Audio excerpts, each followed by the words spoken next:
Before we begin, we want to acknowledge that the land on which we are operating on is the traditional land of the Huron-Wendat, the Seneca, and the Mississaugas of the Credit. And today, this meeting place is still the home to many Indigenous people from across Turtle Island. We recognize that this statement is no more than an acknowledgement, and much work remains to be done to cultivate reparations and reconciliations with Indigenous communities. So next up, we have Sadi Wali, who is finishing his second year at the M.Arch program at Daniels while working in the digital fabrication lab, as well as a TA for the undergraduate technology Studio 3. And Sadie completed his undergrad at Daniels in 2022, and he is passionate about robotics, computational design, and digital fabrication. So Sadie, whenever you're ready, you can get started. Thanks, Dina.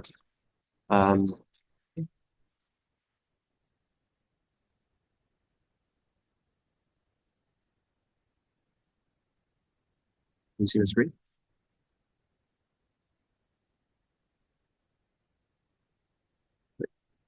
So this is a bit of an older portfolio that I created in 2022. Actually 2022, just after graduating in December. This was a bit of a rushed job that I kind of put together before master's applications were due in January.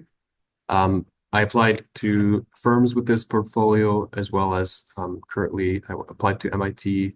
I knew I wanted to go to UofT, but I applied to MIT and Princeton as well to get in. But this is sort of the cover page. What you're seeing here is just a small snippet of a project that I have coming on later. It's sort of to give you an idea of what's coming. So the cover page is very, very simple, just has my name and what it is, as well as sort of the date range for what projects are in this portfolio. Table of contents, very simple. I ordered my projects chronologically, so you'll see the first item is like 2020, and then going forward it's 2022, which happened to be sort of one of my strongest and I guess still my strongest project it happened to be at the front as well as towards the end. And the middle projects, which you'll see is kind of in between. So sometimes it works out when you do chronological order, but ideally I would also suggest putting your most, I guess, crucial project in the beginning and maybe at the very end. I did this, so this is ARC 380. This was done during COVID, so I didn't really get to make any large 3D models or anything like that. What we worked on was a proposal for a kind of space habitat, and this was a group project. One thing to note about like portfolios is you want to minimize the number of group projects in it. It's important to have like one or two in there just because it shows you work well in a team, and those are usually your larger projects that have a lot of detail in them. But definitely mention all of your group mates' names. The first page is just a little description title, and then right after it is, I guess, the hero image, which in this case is just a perspective. So this project takes about 3 pages. They're averaged like 2 to 3 pages per project. So on the next page here, I have some exos and images of the detail. We went into a lot of work with the modeling here, so I wanted to show that through close-ups and some diagrammatic views. But overall, the page is meant to be very airy, very empty.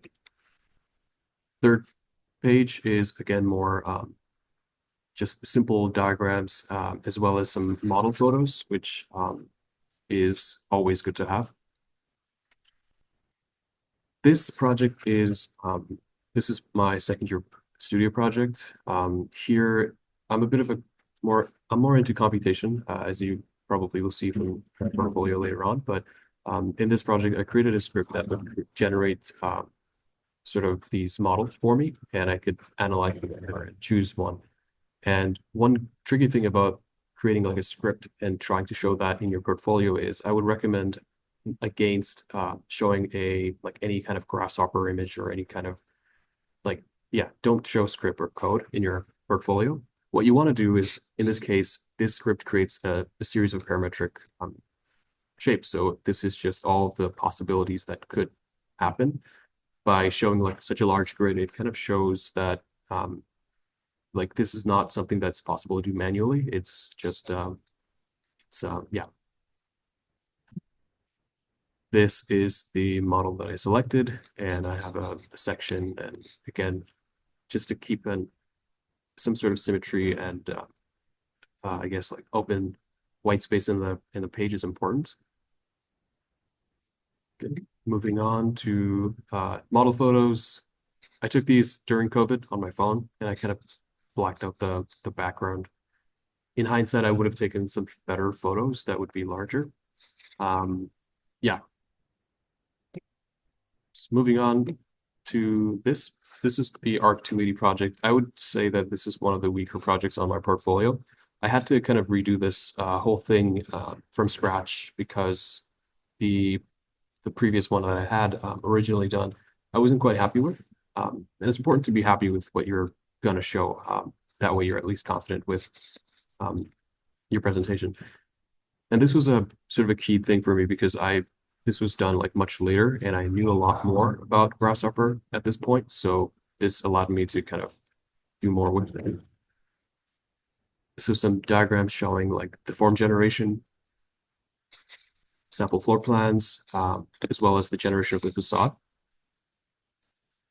Very few text, well, very little text. I think that's important to have in your portfolio, just images, because again, as Mukhtar mentioned, whoever's looking at your portfolio is going to skim through it, and images are going to essentially stand out. Here is essentially like a detailed drawing of the facade panels, how they would attach to the structure, and a render on the right side in V-Ray. This next project is again a more technical project.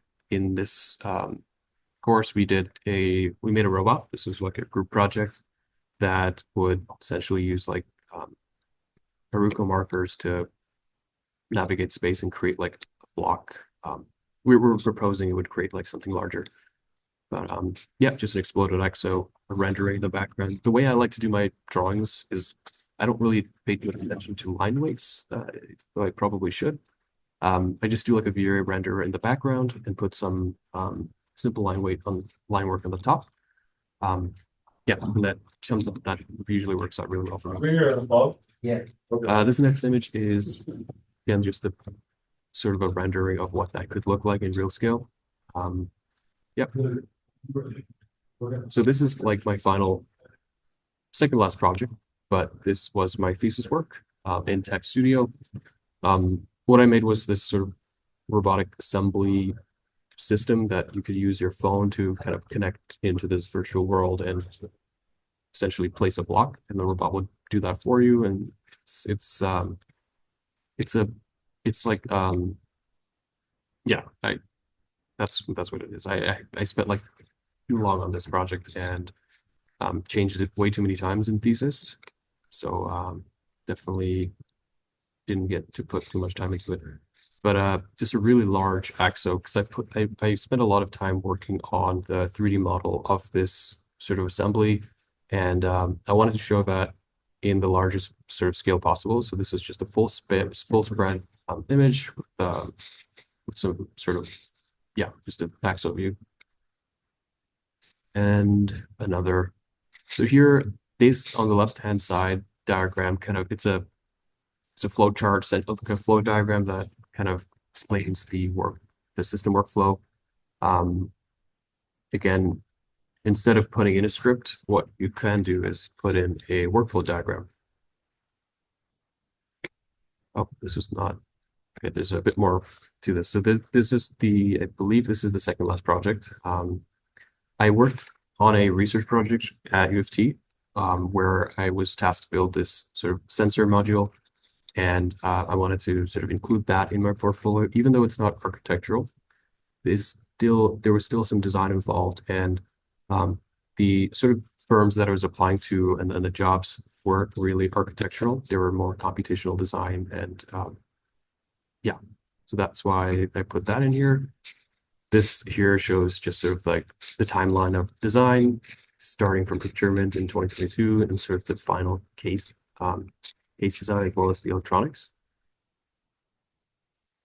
This is the final project. This is one of the first kind of build projects that I had. I was really fortunate to have this opportunity to work on this huge landscape model for this artist named Thomas Demand. He did an exhibition in 2022 at the